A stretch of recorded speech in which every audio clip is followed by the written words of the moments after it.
Welcome everyone to Cyprus here for the FIDE Candidates 2026. It's round number 1, the tournament that you all have been waiting for. It's the first round clash between Pragg, who has the white pieces, and Anish Giri. And this is going to be such an exciting clash on our hands. The winner of this tournament takes on GKE, and that's a lot at stake. You get to play the World Championship match. Pragg is playing his second candidate. He played in 2024. He played quite well, but couldn't make the cut. Meanwhile, Anish Giri is into his third candidates. With all the experience that he has, he's definitely a force to be reckoned with. How will Pragg play this game is a big question. How will Anish play with the black pieces? Will he go completely solid? What will be the opening? So many questions on our mind as both the players shake hands and the clock begins. It's 2 hours for 40 moves, and then we have 30 minutes plus 30-second increment from move 31. Pragg, as always, takes his time for the first move, and once he's ready, he's about to make his move.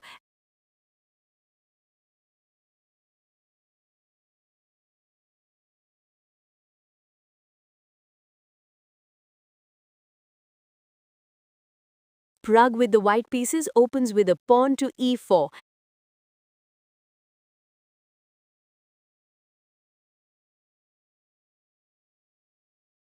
And Anish, well, is he going to play e5? Oh, he goes for Sicilian. He's fighting here. Let's go. This is going to be very exciting because Anish loves to play the knight off. Oh, but Pragg plays the close Sicilian. He goes knight c3. He doesn't put his knight on f3.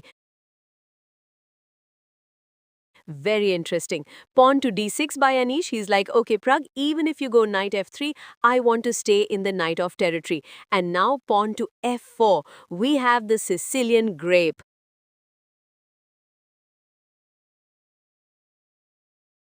Amazing. Pawn to f4 played and g6. Now, why is the Sicilian grape exciting? Because it's played more at an amateur level. At high class, top class GM level, it's very rare. Knight to f3. And now the bishop goes out to g7. Okay, a beautiful bishop controlling the d4 square in the center. And Praggnanandhaa now can go to the bishop c4. It's one of the main moves. He can also go for a check. He gives a check on b5. And Anish, well, knight c6, you can simply chop off on c6. And I think that's a small edge for white, but bishop d7 makes a lot of sense. So if you take it, I can take it with the queen. Knight c6, knight f6, castles, very smooth for black.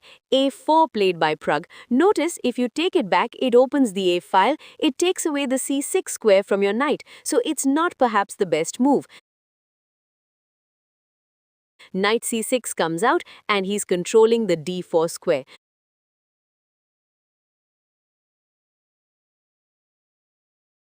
Pragg now quickly castles. He brings his pieces into the game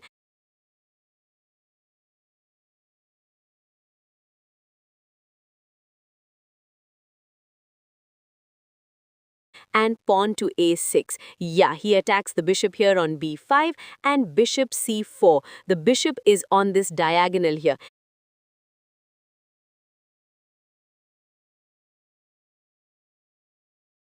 And pawns to e6 played by Anish. A very logical move. You blunt the bishop, you make a square for the knight, you're going to get ready for the castle.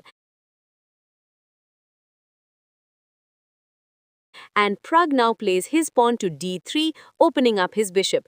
Generally, the ideas revolve around queen e1, queen h4, f5. These are the moves that happen a lot. But knight e7 is such a move that controls the f5 square so many times here. Everyone's controlling f5 and Pragg still goes f5. Amazing. If you take ef5, the bishop opens up. If you play gf5, then knight g5 followed by queen h5. And notice, look at this even insane sacrifice with queen coming up. So Anish takes f5, and Anish, by the way, taking his time in the opening, but he must be recollecting his preparation.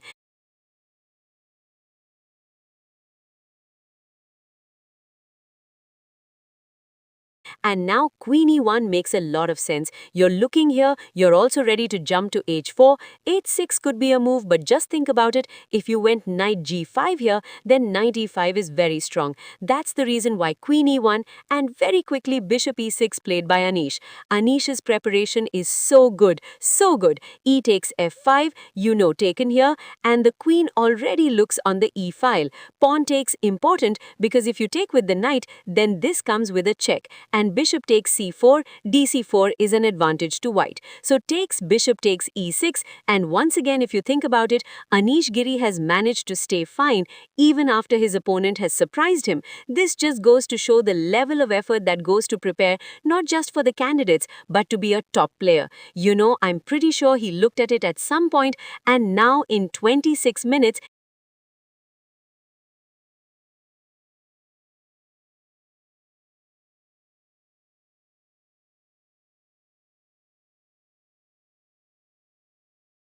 he's managed to recreate this. Queen c4, because if you take the queen here, this is already a very nice position for black. So queen c4 makes a lot of sense.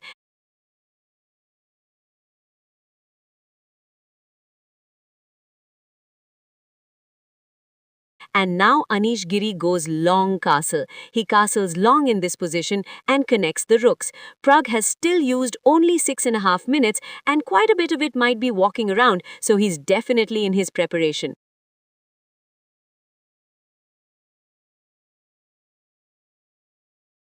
He goes bishop g5, he pins the knight here, and then you quickly bring your rook, you bring your knight to the center of the board. Many threats here.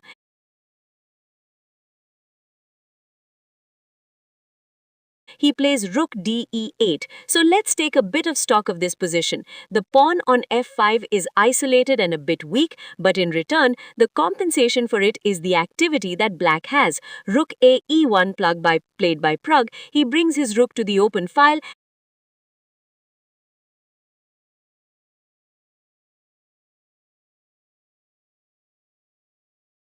And Anish now plays it's a very logical move, knight to g6. He wants to trade the rooks on the open file, he wants to put the knight on e5, and he wants to take it step by step. Knight to d5, Pragg jumps in, still going for the prep. Notice the nasty fork that he's threatening. b6,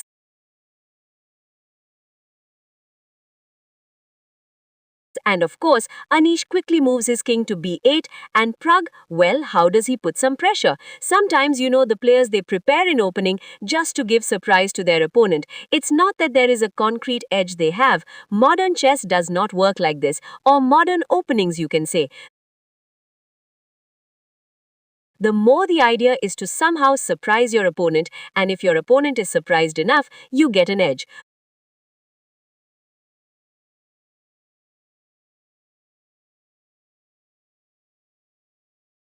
Rook f8 played. Maybe a better way to play for Anish was to take on e1 and play rook e8. But he plays rook f8, and this allows Pragg to come back with bishop c3 and maybe fight for a small edge in this position. So bishop to c3.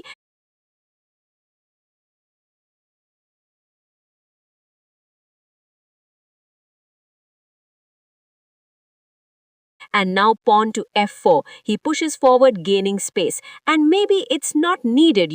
Such a position, maybe just simply take on e1 and play knight e5. That should be a normal way to play. But f4, rook e8 taken, and he plays rook to e8. And rook e1, he brings his rook to the open file, offering a trade, and rook to f8. Turns away from the open file. Very interesting.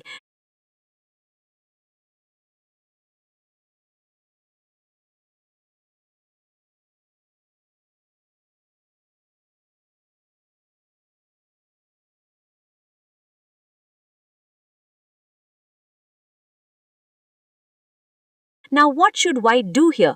Pragg goes queen e6, lovely move. Well, the thing is, Anish could have traded rooks, and maybe both the players just simply agreed that trading of rooks is not great. But because of rook f8, he's now given up the open f file, open e file.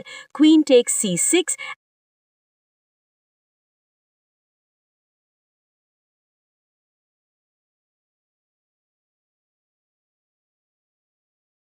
and now just rook takes c6, attacking the d6 pawn, and the king comes to c7 to defend the pawn.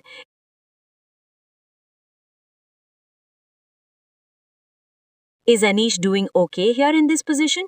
Because Pragg goes in, he attacks the h7 pawn. There's also some nasty threats that can come on the e6 square if the rook moves away. King d7, I like this move, questioning the rook on e6.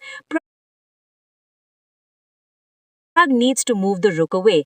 Rook e1 makes a lot of sense, but Pragg goes rook e4, and he's kind of mixing things up because he's putting pressure on f4, also asking Anish, do you want to go d5, d4? You know, it's kind of provoking his opponent. Meanwhile, Anish plays an excellent move, rook f5, because Anish recognizes that it's not so easy to save this pawn. If you play h6, there's knight to h7, knight f6 check. So rook f5, knight takes h7, Pragg wins the pawn, but Anish basically saying that this knight has nowhere to go now. It's kind of trapped. It's quite another thing, by the way, rook comes back, that no one's going to attack the knight easily, because if this rook goes to attack here, there's knight f6 check, or if it goes here, there's knight g5. He first blocks the bishop on c3, so the bishop has to move to the bishop e1, and now one of the ways in which Pragg can extricate himself is h4 and knight g5, but Anish comes in, knight e5, he's threatening f3, and so Pragg moves his rook away. Rook to e4. If you play f3, I have g3, and this pawn would become tremendously weak. So he goes knight to g4.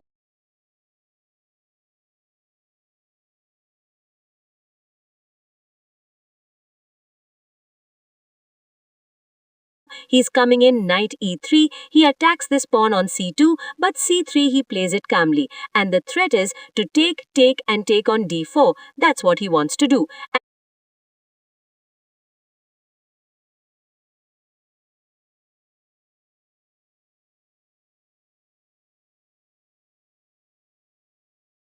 And so knight jumps back to d5, he's putting pressure on the c3 pawn. h4 very important because rook h5 would have trapped the knight. Now you need the knight to come out, and pawn takes pawn. By the way, going back here with the knight was not the best. You could have taken on c3 and the position was roundabout even.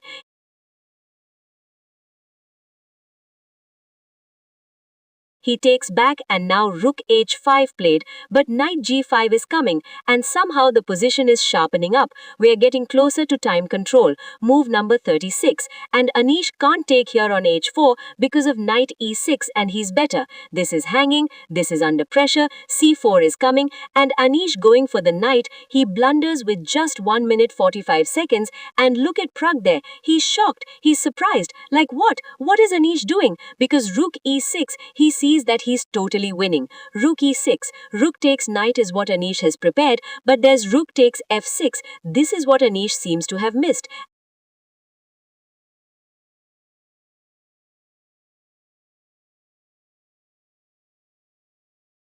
And Pragg finds it. Rook e6 played, rook takes knight, rook takes f6, and the resulting position is a completely winning endgame for Pragg. They've reached move 38, 2 more moves to play. Pragg has good enough time on the clock. He pushes forward with h5. The knight jumps to e5, attacking the pawn on d3, also threatening knight f3 check. h6 played by Pragg.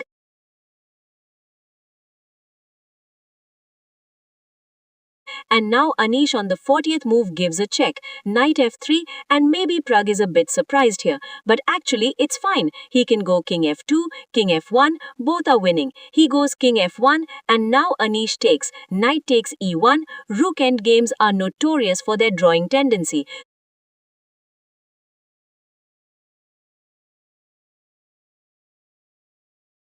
So king takes e1, but the thing here is that after rook takes g2, what Pragg can basically do is take the pawn on f4. He can simply take the pawn here on f4. That's What Pragg can basically do is take the pawn on f4. He can simply take the pawn here on f4. That's what he does. Rook takes f4 taken. And if you go and attack the pawn, I'll simply come to f6. He goes rook h2. And rook to f6, defending the pawn on h6, also threatening rook to b6. rook h3, and the king comes up, king d2 defending the pawn. There's a check.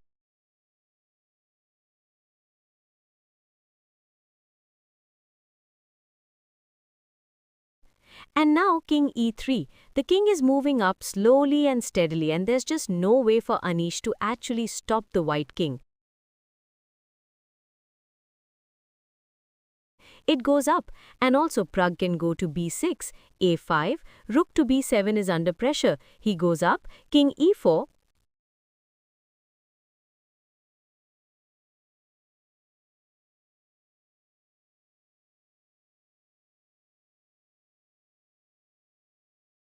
and c4 played. Pragg, of course, if he plays d4, he's going to lose the c3 pawn. So he simply chops off the pawn. D takes c4, rook takes pawn. And now we're kind of in a territory that is well known here. King to f5 in a way. We have very few pieces on the board, but the way in which Pragg is playing this is very cool.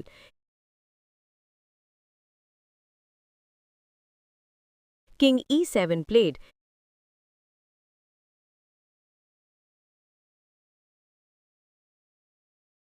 Because if you played rook takes c4, I can go h7, and if you go here, I can go king g6 and I'm winning.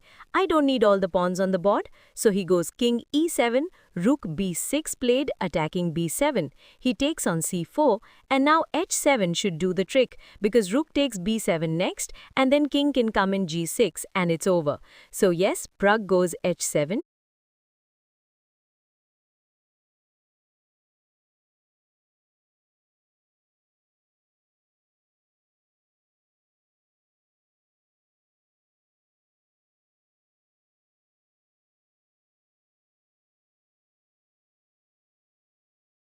He's winning, and Anish resigns. Praggnanandhaa scores his first win of the candidates in 2026 in the first round itself. For Anish, well, he was not able to withstand Pragg's methodic pressure in the game. But Pragg, what a start! What an opening choice by him. Absolutely stunning. To play this Grand Prix Attack? It's like perfect dream start for Pragg. He has 13 more rounds to go, but as they say, well begun is half work done. Thank you for watching this video. Please like, share, subscribe to this channel.